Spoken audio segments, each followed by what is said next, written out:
Bonjour à tous, il a fait froid ce week-end avec de la neige et des températures négatives. En Côte d'Or, le dispositif Grand Froid est activé depuis plusieurs jours pour aider les personnes qui vivent dans la rue. En marche d'Emmanuel Macron a de plus en plus d'adhérents, il y aura même des candidats partout en France pour les élections législatives.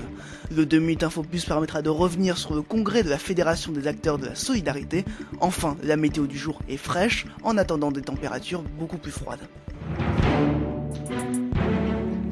Il va faire froid cette semaine en France. Le gouvernement met donc en place un pilotage national. Le but est de faire le point quotidiennement avec tous les préfets et de mobiliser des gymnases ou des salles communales pour accueillir ceux qui vivent dans la rue. L'objectif étant d'ouvrir 10 000 places supplémentaires au niveau national.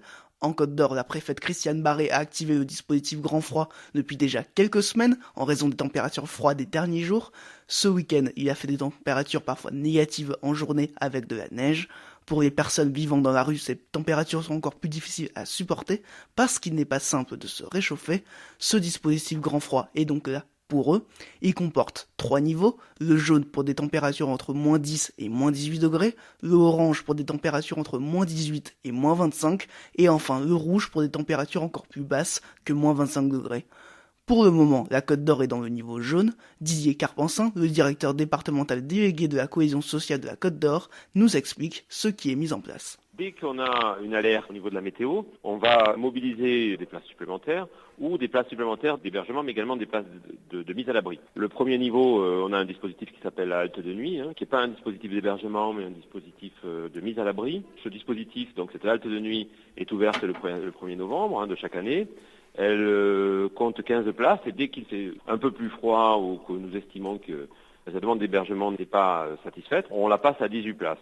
Par ailleurs, nous avons 7 places dites hivernales, dont 5 places qui sont proposées par l'association Emmaüs à Norge-la-Ville, qui sont également mobilisées. Alors, par exemple, là, depuis le 3 janvier exactement, nous avons mobilisé ces places hivernales, qui sont d'ailleurs actuellement occupées tous les soirs. Et les prochains jours, des températures encore plus basses sont attendues dans toute la France et en Côte d'Or. À noter également que le conseil départemental alerte ce matin sur l'état des routes qui sont verglaçantes, notamment dans le secteur de Sainte-Seine-l'Abbaye. La plus grande prudence est donc recommandée. Samedi, le Conseil national des Républicains se réunissait à Paris, l'occasion d'officialiser les candidats pour les élections législatives. Anne Herschens sera donc candidate dans la première circonscription de Côte d'Or, Rémi Delatte le sera dans la deuxième, Pascal Carvat dans la troisième, l'UDI Charles Barrière le sera dans la quatrième, et enfin dans la cinquième ce sera Alain Suguenot. En Saône-et-Loire, le candidat de la première circonscription est Jean-Patrick Courtois. Dans la deuxième, il s'agit de Josiane Cornelou. Dans la troisième, Catherine Amiot. Stéphane Gros sera dans la quatrième circonscription et Gilles Platré dans la cinquième. En marche d'Emmanuel Macron réunirait 138 000 adhérents en France, selon François Patria. Vendredi, la délégation de Côte d'Or réunissait la presse pour communiquer sur le mouvement de l'ex-ministre de l'économie. Alors, par comparaison, selon les chiffres du Parisien datant d'avril dernier, le PS réunirait près de 90 000 personnes à jour de cotisation, les Républicains seraient au-dessus des 200 000 et le Front National serait à 57 000. Au niveau local, la Côte d'Or compte 1250 adhérents répartis dans une vingtaine de comités locaux. Le sénateur et soutien d'Emmanuel Macron, François Patria, nous explique comment il fonctionne. Ces comités se réunissent chaque semaine, répartis sur tout le territoire départemental, et dans le même temps, ils font non pas du prosélytisme, mais un effort de conviction, ils distribuent des tracts, ils vont sur les marchés. C'est une façon de faire de la politique qui part vraiment d'en bas et qui n'est pas imposée de façon mécanique comme c'est dans les partis classiques. Et selon François Patria, la Côte d'Or est le département français ayant le plus d'élus soutenant Emmanuel Macron pour l'élection présidentielle.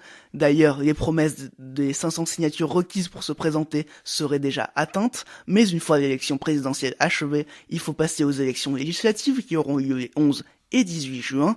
Malgré que En Marche soit jeune, il devrait y avoir des candidats dans toute la France, et le fait que le mouvement réunisse des Français ayant parfois peu d'expérience politique n'est visiblement pas un problème. Quand j'ai été élu pour la première fois député, j'avais 30 ans. J'avais pas d'expérience politique. J'ai été élu député, il ne m'a pas semblé qu'au Parlement, j'ai été inactif ou absent. Au contraire, l'expérience politique, elle se forge dans son métier, dans son association, dans son quartier. Nul n'est besoin aujourd'hui d'avoir fait Sciences Po ou une formation politique. Peut très bien, parce qu'on est un militant associatif, parce qu'on est un militant civil, être demain un excellent parlementaire.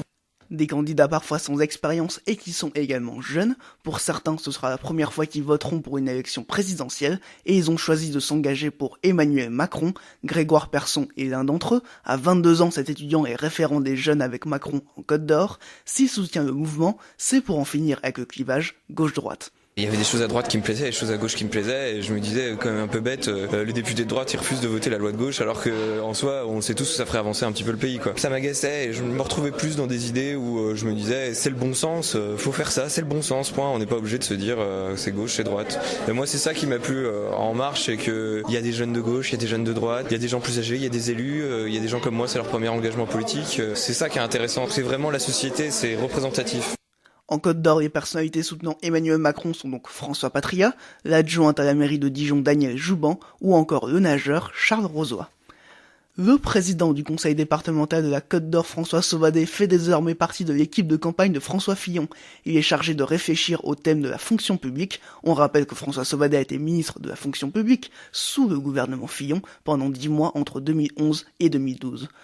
En 2016, les budgets participatifs ont permis de mettre en place des boîtes à livres dans les parcs dijonnais. Cette année encore, la ville de Dijon permet à chaque habitant de proposer en ligne un projet. Si celui-ci est accepté, ce seront les commissions de quartier qui le mettront en place. Pour cela, elles ont chacune un budget de 40 000 €. Les Dijonnais ont jusqu'au 10 février pour proposer leur projet. Tout de suite, c'est le 2 minutes Info Plus. Et pour ce demi d'info plus, nous sommes avec Bernard Carretta, le président de Uriops Bourgogne-Franche-Comté.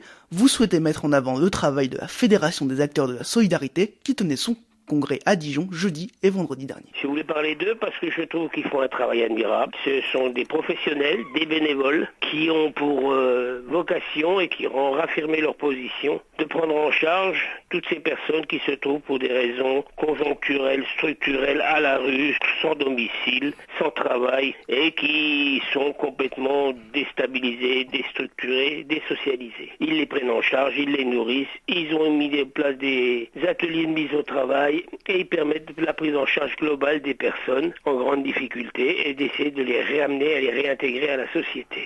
Ils sont un peu actuellement, ils s'occupent également des réfugiés et des migrants puisqu'ils sont là et qu'il faut les prendre en charge. Je voulais dire tout simplement toute la qualité de leur travail et tout le travail qu'ils font. Ce qu'on a un peu tendance à oublier, c'est qu'il existe dans ce pays des associations, des personnes bénévoles, professionnels, qui ont le souci de prendre en charge ces personnes qui, pour des raisons personnelles, des fois accident de la vie, perte d'un emploi, perte d'un être cher, se retrouvent complètement désocialisés. On peut tous arriver dans la rue, c'est vrai, mais tous n'y restent pas.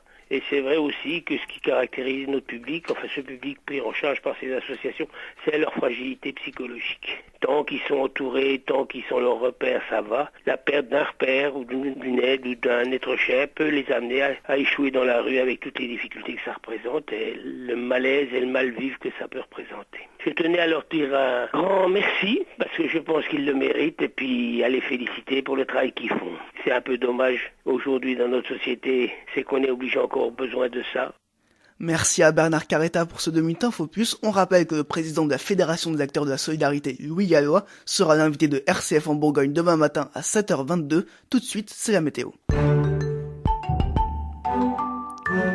Le ciel est nuageux aujourd'hui, ce matin il fait -1 à Saulieu et à Châtillon-sur-Saône, 0 à Mirabeau-sur-Bèze et à Autun, 1 à Dijon et au Creusot. Cet après-midi, des éclaircies font leur apparition sur le sud-ouest de la Côte d'Or et l'intégralité de la Saône-et-Loire, mais les températures restent stables. Demain, en journée, des températures entre -2 et 4 degrés sont attendues, mais la présence d'un vent de nord-est fera que le ressenti sera de -16 degrés. C'est la fin de ce journal, une très bonne journée à tous.